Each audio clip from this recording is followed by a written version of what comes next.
Hello kids, अब तक के वीडियो में आपने दो लाइफ प्रोसेस डाइजेस्टिव और रेस्पिरेटरी सिस्टम के बारे में जाना।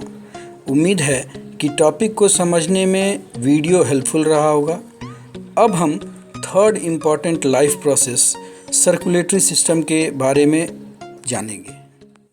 सर्कुलेटरी सिस्टम के तहत बॉडी के उस मैकेनिज्म का स्टडी करेंगे जो कि शरीर के अंदर सभी भाग में न्यूट्रिएंट्स, गैसेस, हार्मोन्स का ट्रांसपोर्टेशन करता है तथा उन पार्ट्स से मेटाबॉलिक वेस्ट को रिसीव करके फर्दर शरीर से बाहर निकालने के प्रोसेस में अलग अलग सिस्टम्स को मदद करता है।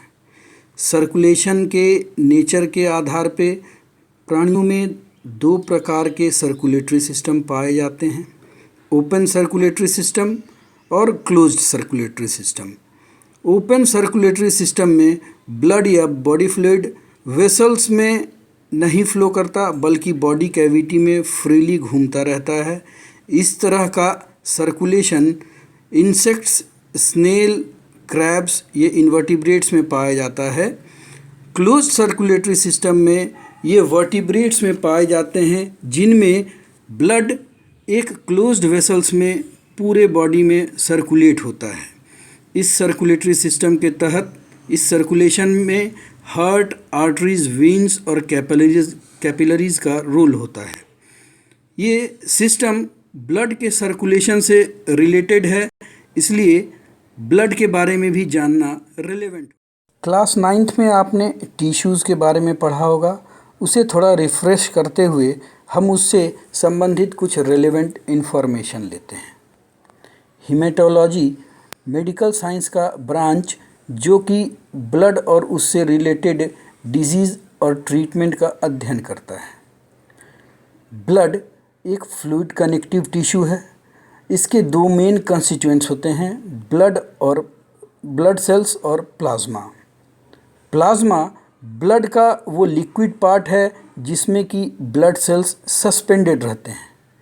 कंफ्यूज नहीं होना है कि ब्लड सेल्स प्लाज्मा में घुले होते हैं, क्योंकि ब्लड एक सॉल्यूशन नहीं है बल्कि एक कोलॉइडल सस्पेंशन है, जिसका अर्थ है कि प्लाज्मा में ब्लड सेल्स हर हिस्से में इक्वली सस्पेंडेड रहते हैं तथा ब्लड को अगर किसी टेस्ट ट्यूब में निकाल कर रखा जाए तो ब्लड सेल्स सेडिमेंट कर जाएंगे, जिस तरह की मडी वाटर में। सॉल्यूशन में इस तरह का नहीं होता है। प्लाज्मा स्ट्रॉ कलर्ड लिक्विड होता है ब्लड में का। ये ब्लड के टोटल वॉल्यूम का 55% के आसपास प्लाज्मा ही होता है। प्लाज्मा का 92% पार्ट वाटर होता है और रेस्ट 8% में सॉल्ट्स, एंजाइम्स, प्रोटीन्स तथा एंटीबॉडीज़ होते हैं। ये एंटीबॉडीज़ प्लाज्मा में इनका प्रेजेंस बहुत ही सिग्निफिकेंस रखता है। अभी आपने प्लाज्मा थेरेपी, जिसको टेक्निकली कन्वाल्सेंट प्लाज्मा ट्रीटमेंट कहते हैं, ये कोविड-19 के ट्रीटमेंट में एक संभावना के तौर पे जिसकी चर्चा की जा रही है। ये ऐसा माना जाता है या ये एक ट्रुथ है कि रिकवर्ड पेशेंट के ब्लड प्लाज्मा में इन वायरस से लड़ने के लिए एंटीबॉडीज़ होंगे और इन्हीं एंटीबॉडीज़ को एक पेशेंट के दूसरे पेशेंट को के अंदर अगर ट्रांसफ्यूज़ किया जाए तो ये उससे बीमारी में लड़ने में काफ़ी सहायक होंगे। दूसरा मेन कंस्टिट्यूएंट होता है ब्लड का ब्लड सेल्स। ये ब्लड सेल्स पूरे ब्लड वॉल्यूम का 45% भाग होते हैं। ये ब्लड सेल्स 3 तरह के होते हैं, रेड ब्लड कॉर्पस्कल्स या एरिथ्रोसाइट्स, वाइट ब्लड कॉर्पस्कल्स या ल्यूकोसाइट्स, प्लेटलेट्स या थ्रोम्बोसाइट्स। अगले वीडियो में हम ब्लड सेल्स के बारे में और उनसे संबंधित कुछ रेलेवेंट इन्फॉर्मेशन जानेंगे।